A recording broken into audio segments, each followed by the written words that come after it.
Immediately got with Peter's best friend Harry.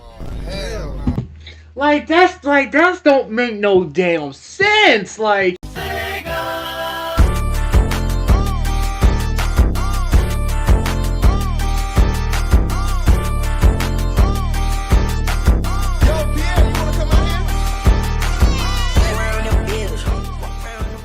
alright y'all, we back with another reaction video. It's been a good ass minute since we did a reaction video. It's been a long ass time, but today we are going to be reacting to characters that were terrible girlfriends part 1. And I'm guessing this is like with like movie girlfriends, TV shows, anime, and I'm guessing that's like stuff like that. But I ain't gonna take up too much of y'all time. We're gonna get into here. If you guys enjoy this video, you already know what to do. Let's get it poppin'.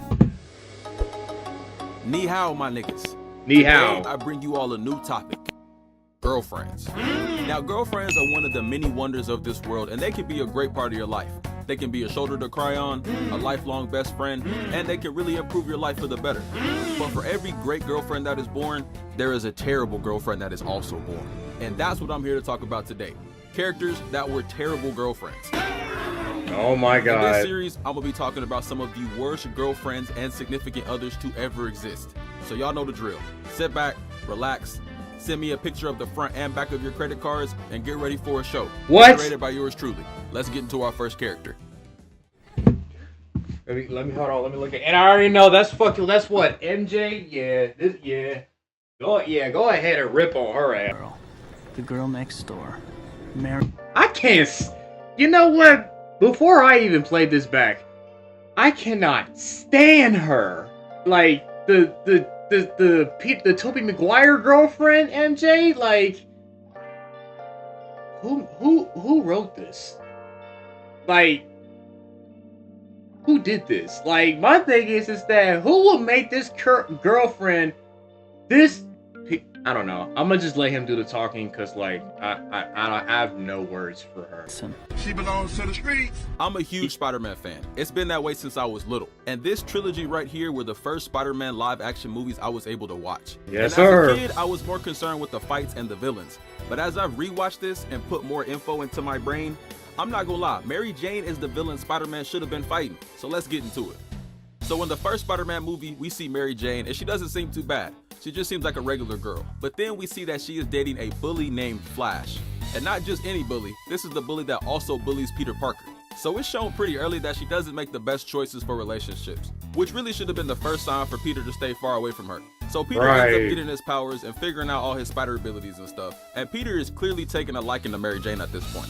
So now they are done with school and it's graduation time. And this is where Mary Jane's first offense comes in. And of course, since it's graduation, Mary Jane gives her boyfriend a gift. The gift of being single. Yeah, she breaks up with this nigga on the day of his graduation. Now, I'm not gonna lie, I do think this person wasn't the best person for her to be dating, but breaking up with someone during graduation is crazy. And you're probably thinking she took a while to get over Flash. No. She immediately got with Peter's best friend Harry. Hell no.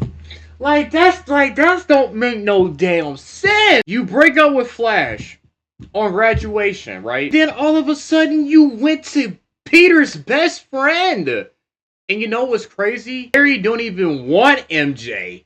MJ just went on to him. Like, MJ, do you not? You know what I think? I feel like MJ is probably doing this shit, and she probably knows that Peter likes her, so she's like nonchalanting him just to like make him feel some type of way by dating other people and shit. I don't know, bro. Man, what the fuck, man? So as you can see, she is slowly turning into a terrible person. But now it's time for her to really turn to the dark side. Peter ends up running into Mary Jane, and she asks Peter to catch up sometime, which isn't technically cheating, but she also tells him, "Oh, don't tell Harry." What you mean, don't tell Harry? Which is definitely pretty sus.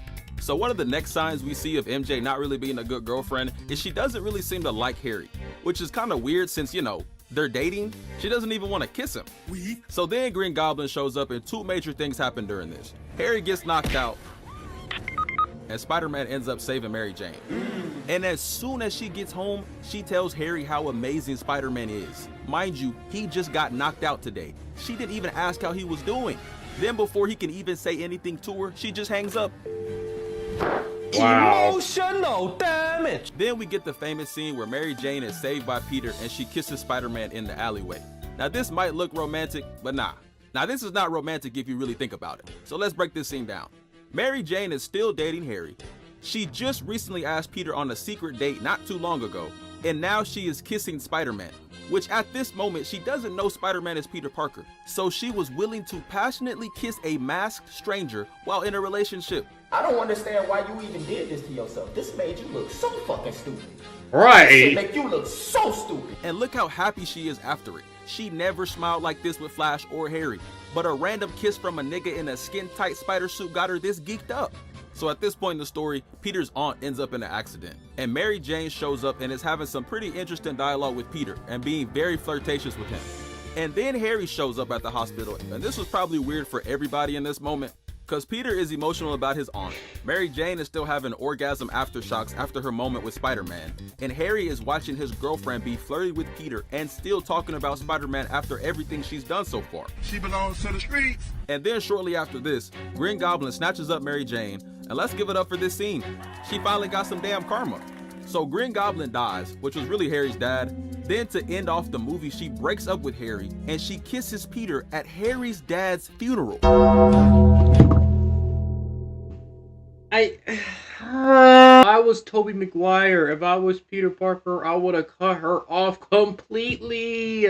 Like, completely. I don't care if we was friends during school, graduation. Like, hey, look, I'ma still be friends with you, but relationship-wise? No! No! What? Is this nigga serious? She has terrible timing for stuff like this. Her first boyfriend got broken up with the day of graduation. Then she kisses Peter while at Harry's dad's funeral. This is evil, man. Even if they weren't together, this was just nasty work. So now we are into the second movie. And this is where Mary Jane has embraced the evilness within her heart, because she is a demon in this movie. Not even 30 minutes into the movie, she is trying to get Peter to tell her that he is in love with her for whatever reason. And when he doesn't, she tells him, I'm seeing somebody now. I'm seeing somebody now. Who are you seeing? Who are you seeing? You're gonna see that person for 5 to 10 minutes, break up with him, and then go right back to Peter. Like, at this point, you just playing him. You playing with his feelings. You playing with his emotional shit. Like, bruh. nigga, what was the point of doing all that then? You were touching his face and crossing all kind of boundaries. If you were seeing someone, you shouldn't be pressing someone to confess feelings for you. So Mary Jane ends up having a play, and she invites Peter to come watch. But of course, since he's also Spider-Man, he had to go do Spider-Man shit. And Mary Jane is so pissed that Peter missed her play that she ends up agreeing to marry this astronaut guy named John. She doesn't even like this dude either. She just did this out of spite. Do you know how... Wait, so you mean to tell me that this bitch right here was literally married an astronaut nigga just to get revenge on Peter? Even though she don't even like the astronaut dude, she just doing it just to... You mean to tell me she's doing all this because Peter missed the fucking play? A play? Let me take these off. Let me just go ahead and recap this for a quick minute. So, you mean to tell me that MJ did all of this to date an astronaut dude, even though she doesn't even like that dude? She only did all of this to get revenge on Peter because he missed her fucking play? evil you have to be to do something like this? She agreed to marry him just to get back at Peter missing a play. And then she fucking goes to play! make the same guy get into the position Spider-Man was in to recreate the kiss that he gave her. So even as she's engaged, she's still thinking about Spider-Man. Then Peter ends up doing what I did after Marvel Rivals Season 3, and he gives up on being Spider-Man. He leaves the suit and just focuses on being a regular guy. Then he ends up seeing Mary Jane again and finally confesses his feelings to her. But this time, Mary Jane rejects Peter because now she's faithful and happily engaged. Kiss me. Yeah, she ended up meeting Peter again and then tries to kiss him in public with her wedding ring still on her finger. She belongs to the streets. She's not even hiding this shit at this point. So Karma She don't comes at even her care! again, this time with Doc Ock taking her hostage. which of course Spider-Man defeats after a while. Then we see that Peter does want to be with Mary Jane, but he also knows that being a superhero is very dangerous, so he lets her know that they probably shouldn't be together. And this just adds more fuel to the fire for MJ. Just when I thought she couldn't get any more toxic, she ends up ditching the wedding with John to go see Peter. She had so much time to call off this wedding, but she didn't. And she didn't even tell John face to face. She sent someone else to deliver him the message. This is real. So that, oh my god, why did I not think of this? So that's why she ran, wow, oh wow. So that's why she ran and was so like damn excited. She basically gave someone a note to someone to give it to John because her bitch ass don't got the balls to say it to him face to face. This gotta be one of the most evilest girlfriends I have ever seen in my life. Back then, I thought it was, was excited that she's finally getting with Peter. But now, after I getting older and shit, and after we watching this shit, yeah, fuck MJ and this, fuck this character MJ. Like, yeah, no. Really crazy to me. So let me get this right. MJ isn't afraid to break up with someone on graduation, kiss the best friend of your ex at his dad's funeral, yeah, or go out in public and cheat with your wedding ring on. But she couldn't tell John to his face about this before she ran off? Bro, shawty trifling. She must be from Dirty Dogs. She trifling. Fuck off. She must be from Dirty Dogs. That's what I'm saying. I feel so bad for this guy, man. Because he actually seemed to really like her a lot, just for this to happen the day of your wedding. And weddings aren't cheap, especially not this one. I can look at this wedding and tell it cost a lot. I don't even think I would have been able to handle this happening to me. I probably would have just self-destructed after reading that message. And look how happy she is leaving the wedding. That's one thing I noticed about her throughout this whole trilogy. No. She smiles the most when she's being a terrible person. And this is not cool on Peter's side either, because the only reason she left her husband was because she just found out that Peter is Spider-Man not too long ago. So she's not really even into Peter for real. She just wants to be with Spider-Man.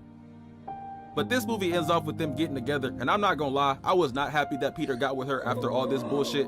You would think that his spidey sense would have sensed she was a dangerous person, but it never happened. So now we move on to the last Spider-Man movie, and this is my favorite out of the trilogy. And not because of Mary Jane's evil ass, it's because of this. Fuck her. Here. Oh yeah, that black suit! Woo! I know y'all see how clean this suit is. It is! This is one of my favorite superheroes dangerous. of all time. But now let's get into the last movie in this trilogy.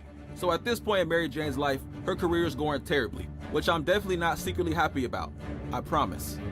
And with the decline of her career, she starts to be envious of Spider-Man, which is pretty dumb to me. Spider-Man has been getting a lot of attention since the very first movie. She also just got with Peter because he was Spider-Man. And realistically speaking, I don't know why she ever thought she was going to be able to get more public attention than a nigga in a skin-tight spider suit that can shoot webs from his hands and stick to the wall. Now, I will mention during this time, Peter did kiss a girl named Gwen, and that wasn't right. Even though it wasn't a crazy kiss, it was still cheating. What do you mean that wasn't a good idea? I would have gave him a pass. Well, I ain't talking about that's crazy. Shit, it don't matter to me, cause after what MJ did, and you think, oh, Peter gonna kiss another girl? Hell yeah, I would have gave him a pass. I would have clapped that up, like, because after what MJ's been doing, like, you did all this dumb shit on the first and the second movie, and now you're mad on the third one because he kissed another woman right in front of your face, bitch? You deserve it! You don't even want Peter. You just want him because he's fucking Spider-Man. Fuck you! Shouldn't have been done. And of course, MJ is mad at Peter, because bad. And it's her doing it. So what does... I don't give a damn. She started this shit. She was messing with his feelings and constantly rejected him after he had feelings with her and she knew about it but didn't give a fuck about it. Did all this shit revenge because he missed a fucking play. That ain't cheating for real. That's just getting my lick back. This lead to more cheating. She ends up hooking up with Harry again. I'm sorry if I'm pausing this too much, but she literally went back with Harry for the second time. Not once, but twice. Twice!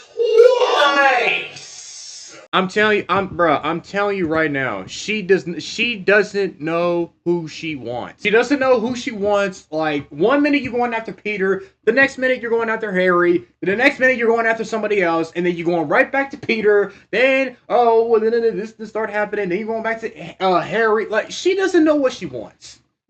She doesn't know what she wants or who she wants. Doing some weak ass dance moves, and look, there it is again, that MJ toxic smile. Then she kisses him.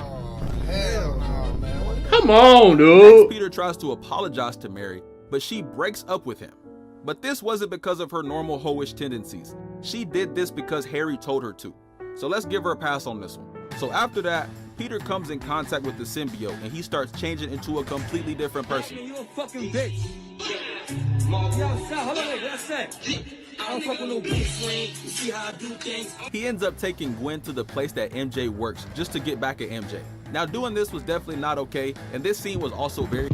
Again, I don't give a damn. That's completely okay in my eyes because let's not forget when Peter missed MJ's play because he was doing some spider work and MJ was pissed off about that shit. So she literally got the dude named John, that was an astronaut person, got with him just to get revenge on him because he missed the play. Now all of a sudden when Peter get his get back and took Gwen to her job, yeah, that's get back right there. I don't give a fuck.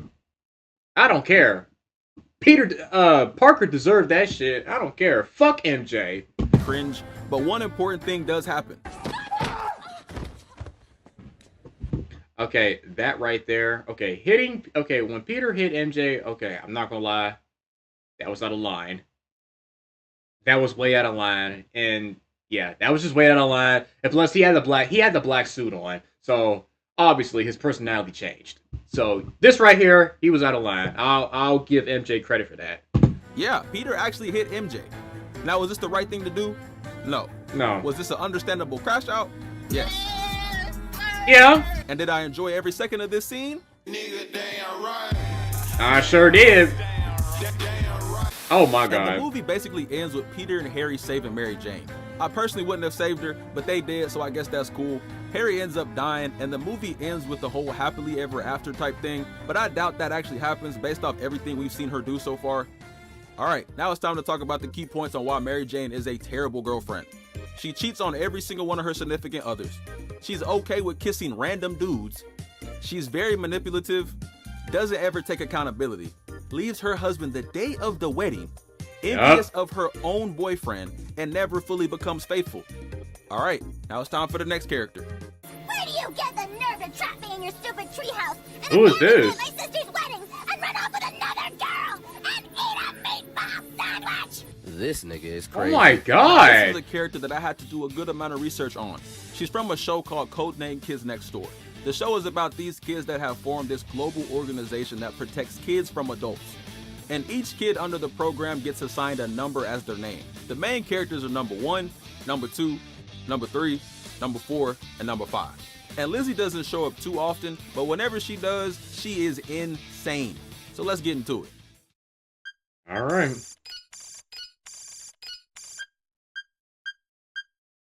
So in this episode, number 1 flies off somewhere saying he has work to do, and he tells everybody else to take the day off. So because they got the day off, they end up going to the carnival. And while they are doing carnival shit, they see number 1 with Lizzie. And he's supposed to be working late, but they caught his ass. And the rest of the team didn't know number 1 had a girlfriend, so everyone is shocked. And by the look of his face, I can tell he did not think that they were about to show up. You know what I mean? Yes. What are you? Whoa, chill out. What are you doing? Why are you What's the issue? Bro, all my homies see that, they're not gonna roll with me no more. And then number 1 starts capping his ass off, acting like they aren't actually going out. She's got a girlfriend. I do not. Stop the cap. Hell no. Now this was lame of him to do, I'm not gonna lie, but wait till you see what Lizzie does after this. So the next day, they are walking, and Lizzie also happens to be outside.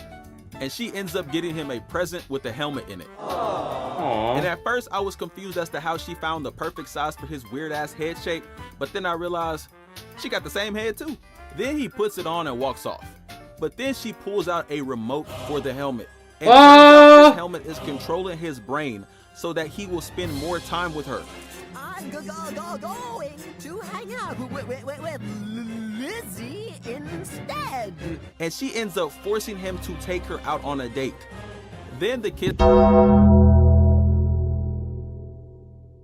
Oh my... Why? Magazine this is, or who all has access to this specific magazine, but this is a wild machine to have. And then they find out that the effects of the helmet become permanent. Wait, brainwashing will become permanent if the users wear it for too long. Oh boy. The more the person wears it. And he is going through it. But Lizzie is enjoying every minute of it. Turn that shit off! Turn that trash in! Then she reveals that she is doing all this to take number one away from his friends.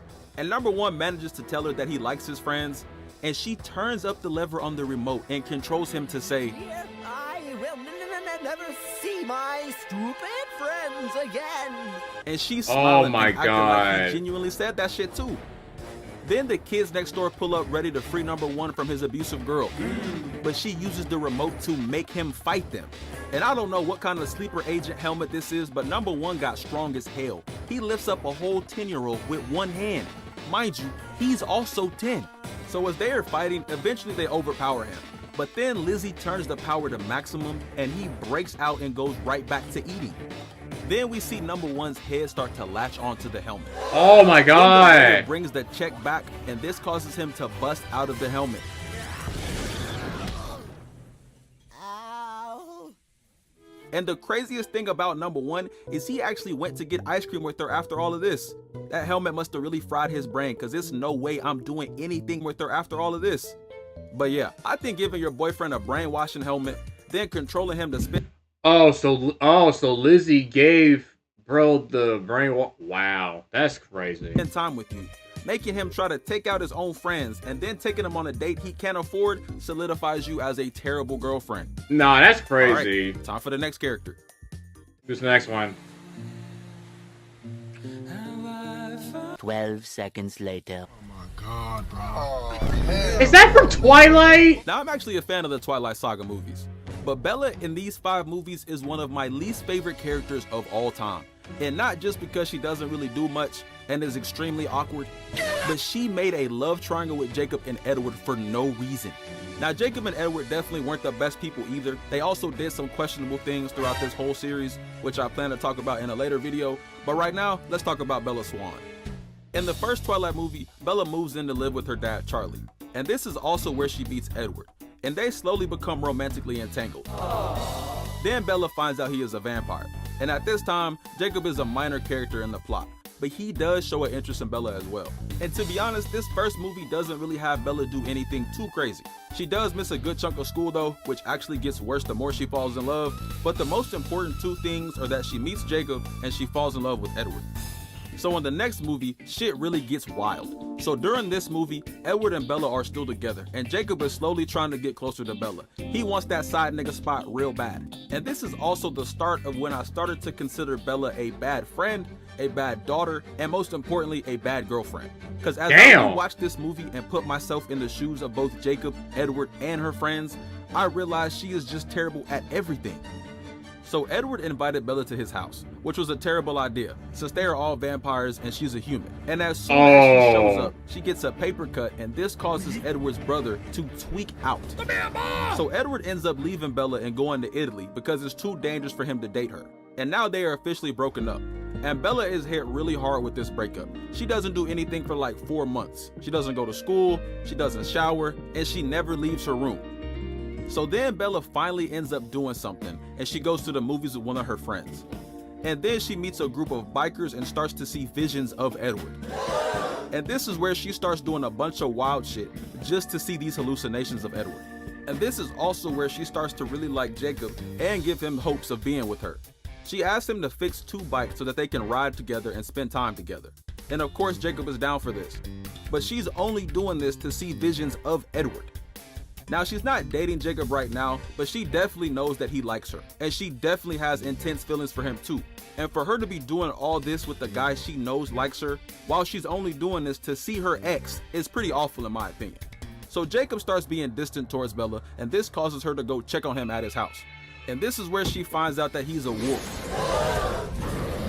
But she's still trying to see Edward's illusions, so she ends up jumping off a cliff and hitting her head on a rock just to see him. Jacob. What the hell? So oh my god. So, like, I'm just trying to figure this shit out.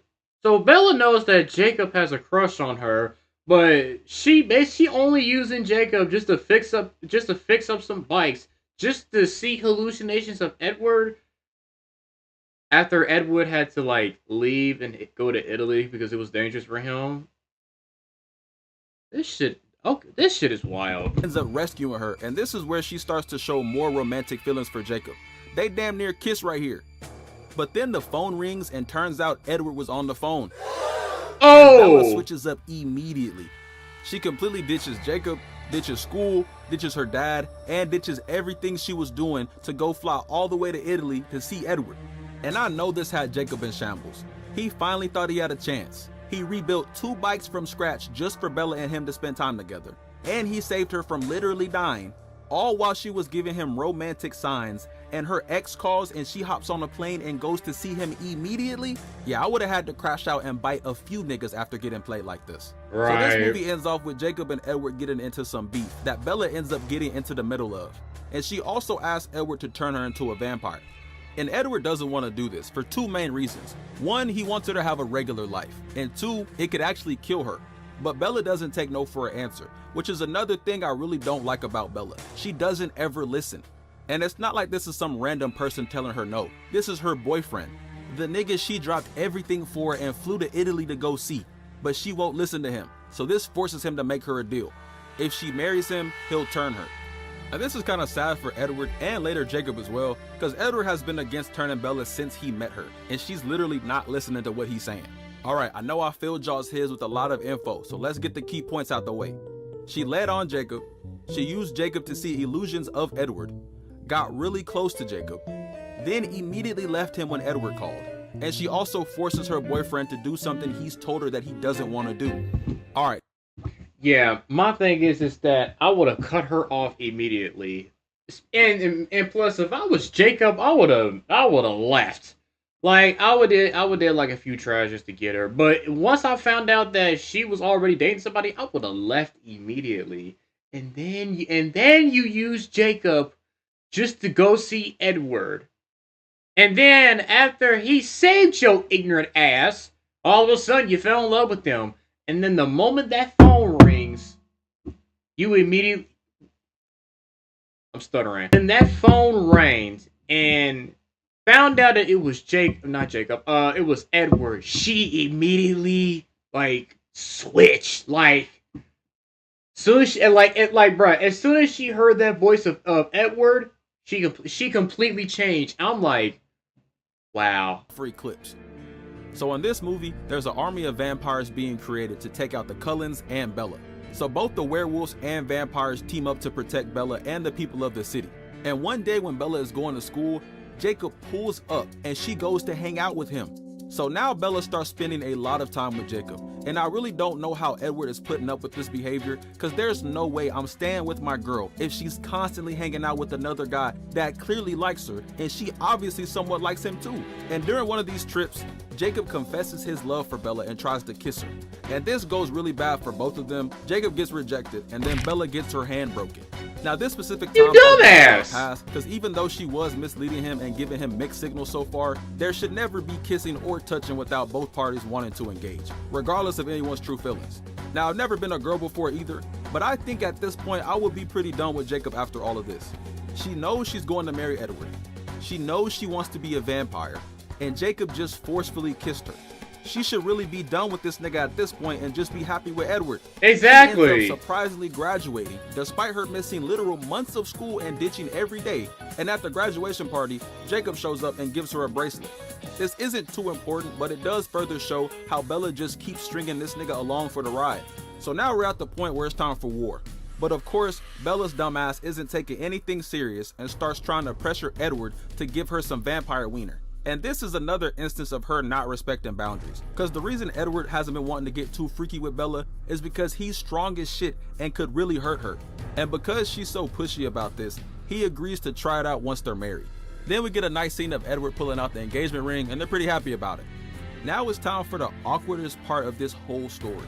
So as everyone is preparing for the battle, Edward and Bella go up on a mountain so that they can be away from the fight. But during this, it gets really cold up there. So Jacob ends up having to warm her up by cuddling with her. And Edward just has to sit there and watch this happen, all while being able to read Jacob's thoughts the entire time.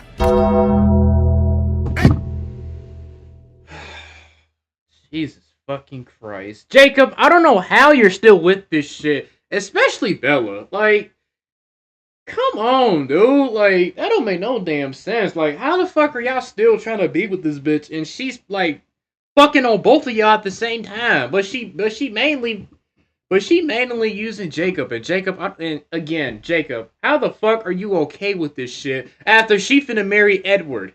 I don't get it. No way.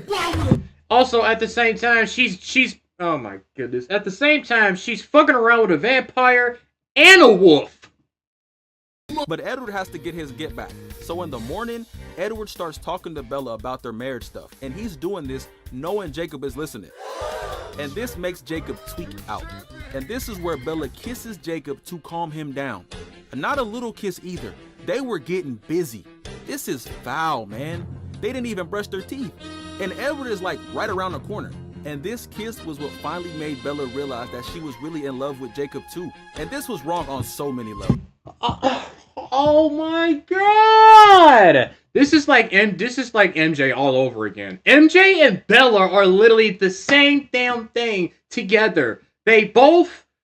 Oh my god. Well, Jesus Christ! Like both of y'all love it. Both of y'all love. Dude, y'all both love two dudes at the same time, but you don't know who you actually want to be with for good. Because you want this nigga, but no.